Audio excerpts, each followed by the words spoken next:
So hello my dear friends, मैं Saurabh sir आज आपको अपने पुनः चैनल पर एसपी स्टडी 80 पर आपको हम फिर से सामान्य मानसिक क्षमता यानी कि जनरल मेंटल एबिलिटी के बारे में हम आपको यहाँ विषय सूची में आपको चैप्टर बाय चैप्टर आपको हम यहाँ नोट कराएंगे और वही चैप्टर मैं अगले दिन से आप सभी लोगों के लिए प्रस्तुत करेंगे। उन चैप्टरों के बारे में बहुत सी नॉलेज और बहुत सी जानकारी मिलेगी। इसका मतलब जो कि है सामान्य मानसिक क्षमता यानी कि जनरल मेंटल एबिलिटी का मतलब है जो कि आप लोग बहुत अच्छे से जानते होंगे, जिसको रीजनिंग कहा जाता है। तो मैं आपको एसपी स्टडी 80 पर अपने परिवार पर सबसे पहले आपको मैं रीजनिंग का जो कि जितने भी चैप्टर हैं ऑल चैप्टर मैं क्लियर कराऊंगा। और मैं देखिएगा अभी आपको यहाँ पर नोट कर देता हूँ कि कौन कौन से चैप्टर आपको हम पढ़ाएंगे अपने चैनल पर।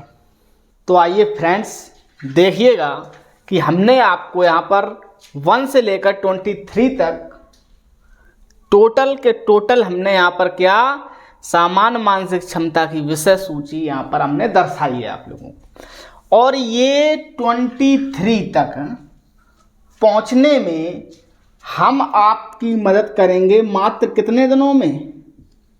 50 डे में।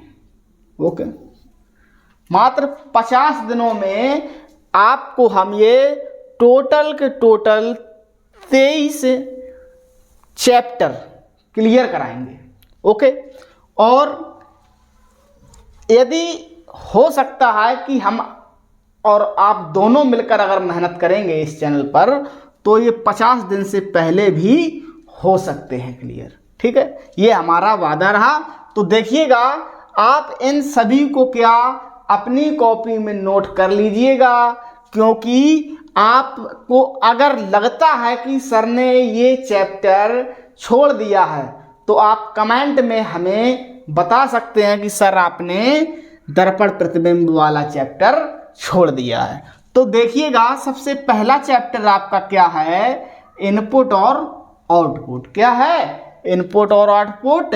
दूसरा है असमानता का, तीसरा है कैलेंडर का।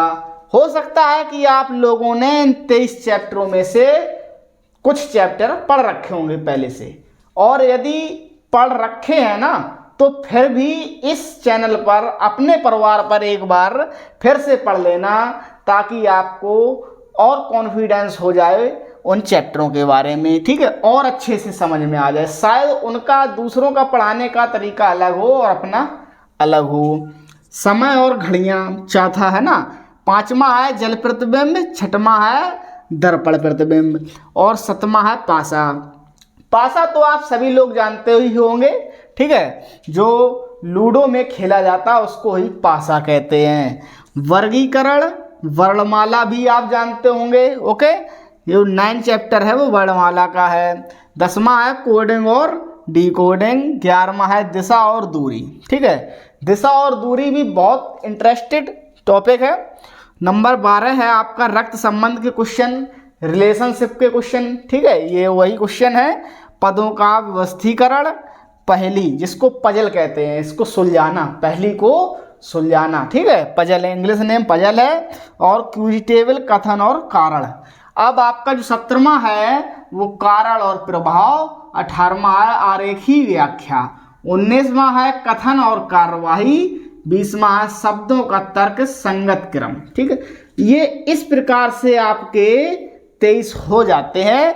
वर्ण अंक श्रृंखला, न्याय और निगमन, कथन और तर्क। आपके टोटल 23 चैप्टर हैं। किससे? रीजनिंग भी बोल सकते हैं और सामान्य मानसिक क्षमता भी बोल सकते हैं। ठीक है, और यहाँ पर जनरल मेंटल एबिलिटी भी बोल सकते हैं।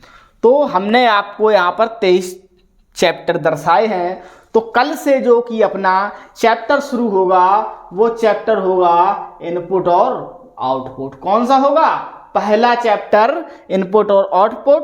तो अगर आपको पहला चैप्टर पढ़ना है और चैनल पर नए हैं तो अपने परिवार को सब्सक्राइब भी कर लीजिएगा और इस क्लास को लाइक भी कर दीजिएगा और नेक्स्ट आने वाले कल का क्लास का वेट कीजिएगा। हम आपको जल्द से जल्द इनपुट और आउटपुट का क्लास देने की कष्ट करेंगे। तब तक के लिए जय हिंद, जय भारत।